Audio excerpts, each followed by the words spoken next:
Calvary ministries Bellampalli pastor Praveen Kumar గారి జీవిత చరిత్ర.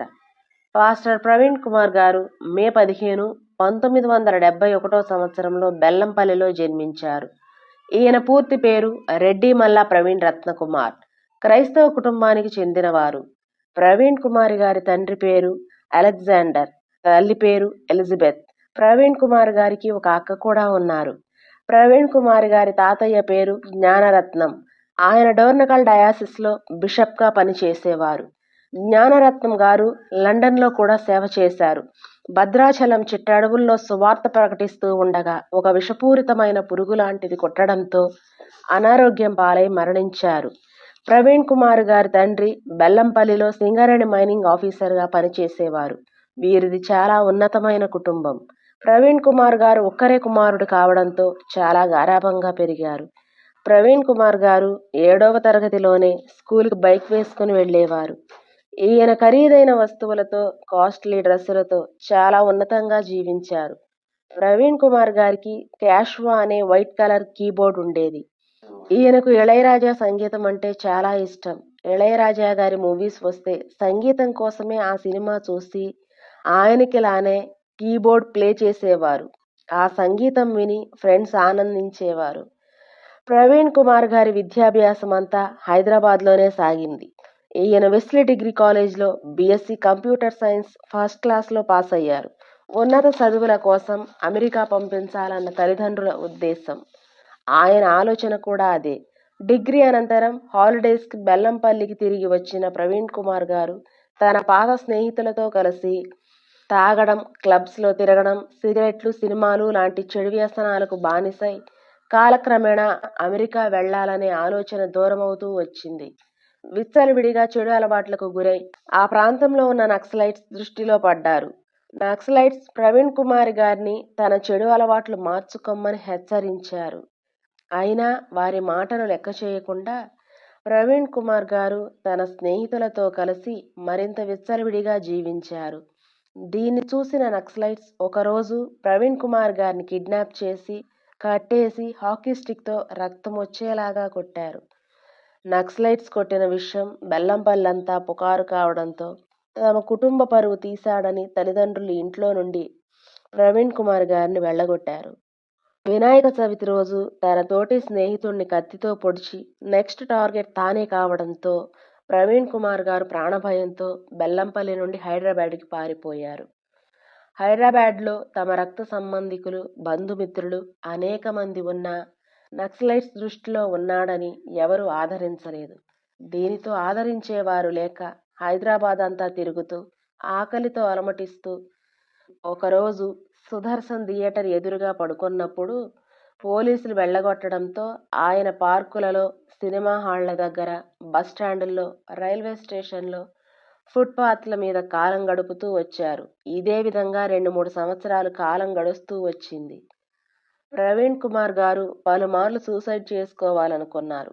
3 రోజులు అన్నం లేక ఆకలితో అలమటిస్తూ ఉండగా ఒకరోజు ఎస్పీజీ గ్రౌండ్లో విశ్వవాణి వాళ్ళ మీటింగ్స్ జరుగుతుండగా రెవరెండ్ పి జోషి గారు పరిశుద్ధాత్మతో నింపబడి ప్రవచిస్తూ ఉండగా ప్రవీణ్ కుమార్ గారితో పరిశుద్ధాత్మ దేవుడు మాట్లాడుతూ, రక్త సంబంధికులు, బంధుమిత్రులు, స్నేహితులతో వెలివేయబడ్డావా?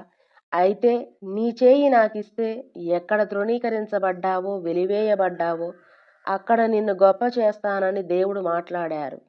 కేవలం భోజనం కోసం వెళ్లిన ప్రవీణ్ కుమార్ గారిని దేవుడు దర్శించి మారు మనసు ఇచ్చారు. కూకట్పల్లిలోని గొప్ప దైవజనురాలు రత్నమాణిక్యమమ్మ దగ్గర ఆత్మీయంగా ఎదుగుతూ బాప్తిజంతో రక్షించబడ్డాక మొట్టమొదటిగా ప్రవీణ్ కుమార్ గారికి వచ్చిన ఉద్యోగం బార్ అండ్ రెస్టారెంట్లో ప్లేట్లు కడిగే ఉద్యోగం. దీనిలో నమ్మకంగా పనిచేయడంతో స్టోర్ ఇన్ఛార్జిగా ప్రమోషన్ వచ్చింది. ఈ విధంగా దైవ సేవకుడు తన ఉద్యోగంలో నమ్మకత్వాన్ని కనబరుచుకున్నారు. అదేవిధంగా ఆత్మీయతలో కూడా ఎదుగుతూ వచ్చారు. రత్నమాణిక్యం అమ్మ దగ్గర మరో విశ్వాసిగా ఉన్నటువంటి షారోన్ మమ్మీ, ప్రవీణ్ డాడీ ఒకరిని ఒకరు ఇష్టపడటంతో రత్నమాణిక్యం అమ్మ చేతుల మీదుగా జనవరి 11, 1995 సంవత్సరంలో వీరి వివాహం జరిగింది. అప్పటికే చిన్న చిన్న ఉద్యోగాలు చేస్తున్న మమ్మీ ఆర్ఆర్బి ఎగ్జామ్ రాస్తే బెల్లంపల్లిలో రైల్వే నర్సుగా ఉద్యోగం వచ్చింది. కానీ డాడీకి బెల్లంపల్లి వెళ్ళడం ఇష్టం లేదు. ఎందుకంటే డాడీకి అక్కడ సాక్ష్యం లేదు, తృణీకరించబడ్డారు. మమ్మీకి సెంట్రల్ గవర్నమెంట్ ఉద్యోగం కావడంతో కుటుంబ పోషణ నిమిత్తం బెల్లంపల్లి వెళ్ళక తప్పలేదు.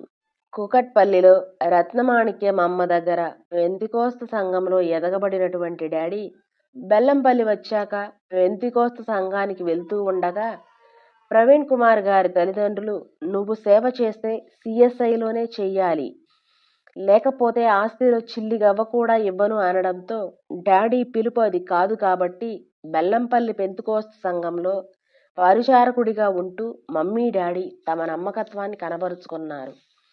డాడీ పరిచర్య చేస్తూ వ్యాపారం చెయ్యాలని ఆలోచన చేస్తూ ఉండగా అక్కడికి వచ్చినటువంటి దైవ సేవకులు నీకు సంపూర్ణ సేవ ఉందని ప్రవచించేవాళ్ళు.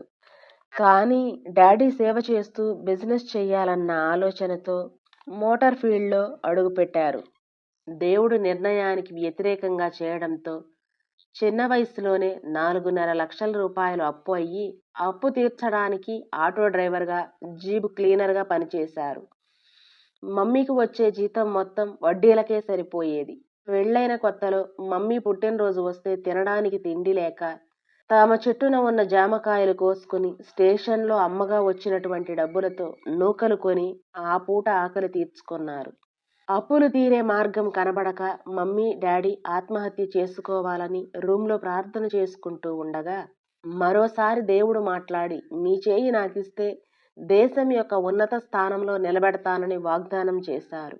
అప్పుడు సంపూర్ణ సేవ చేయడానికి సిద్ధపడి కాలినడకన సైకిల్ మీద బెల్లంపల్లి చుట్టుప్రక్కల ప్రాంతాలలో కరపత్రాలు పంచుతూ సేవ చేయడం మొదలుపెట్టారు. ఈ విధంగా సేవ చేయడం ప్రారంభించి అనేక నిందలతో, అవమానాలతో సేవను కొనసాగించారు.